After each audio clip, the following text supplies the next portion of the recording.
രാവിലെ ചായക്കൊപ്പം പൊറോട്ടയാണോ? അത്ര സേഫ് അല്ല.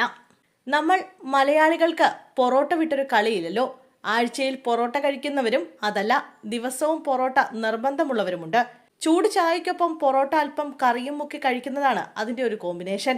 എന്നാൽ ആ കോംബോ ആരോഗ്യത്തിന് അത്ര സേഫ് അല്ല എന്നാണ് ആരോഗ്യ വിദഗ്ധർ പറയുന്നത്. പ്രത്യേകിച്ച് രാവിലെ ചായക്കൊപ്പം പൊറോട്ട കഴിക്കാനാണ് പ്ലാൻ ഇട്ടിരിക്കുന്നതെങ്കിൽ അത് മാറ്റിപ്പിടിക്കുന്നതാണ് നല്ലത്. കാരണം രാവിലെ വെറും വയറ്റിൽ ചായ കുടിക്കുന്നതാണ് ആദ്യത്തെ അബദ്ധം.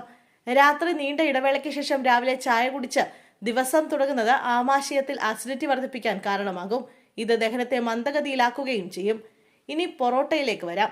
ശുദ്ധീകരിച്ച കാർബോഹൈഡ്രേറ്റ് ആണ് പൊറോട്ടയിൽ അടങ്ങിയിരിക്കുന്നത്. ഇത് ശരീരത്തിലെ കലോറി വർദ്ധിപ്പിക്കാൻ കാരണമാകും. ഇത് കാലക്രമേണ ശരീരഭാരം വർദ്ധിക്കുന്നതിലേക്ക് നയിക്കും.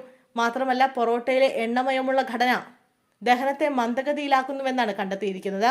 മാത്രമല്ല കടുത്ത ദാഹവും ഉണ്ടാവും. ചായയിലടങ്ങിയ കഫീൻ ആമാശയത്തിലെ ആസിഡ് ഉൽപാദനം വർദ്ധിപ്പിക്കുകയും അതുമൂലം അസ്വസ്ഥത ഉണ്ടാവുകയും ചെയ്യും. അതുപോലെ തന്നെ പൊറോട്ടയുടെ കൂടെ ചായ കുടിക്കുന്നത് ഒഴിവാക്കുന്നത് വളരെ നല്ല കാര്യമാണ്.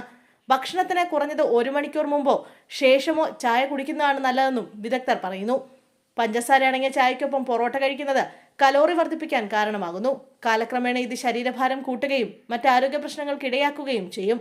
ചായയ്ക്ക് പകരം നാരങ്ങാവെള്ളം, തേങ്ങാവെള്ളം എന്നിവയാണ് രാവിലെ ഉറക്കമുണർന്നാൽ കുടിക്കാൻ ഡോക്ടർമാർ ശുപാർശ ചെയ്യുന്നത്. അതിനുശേഷം 20 മിനിറ്റുകൾ കഴിഞ്ഞ് ചായ കുടിക്കാം.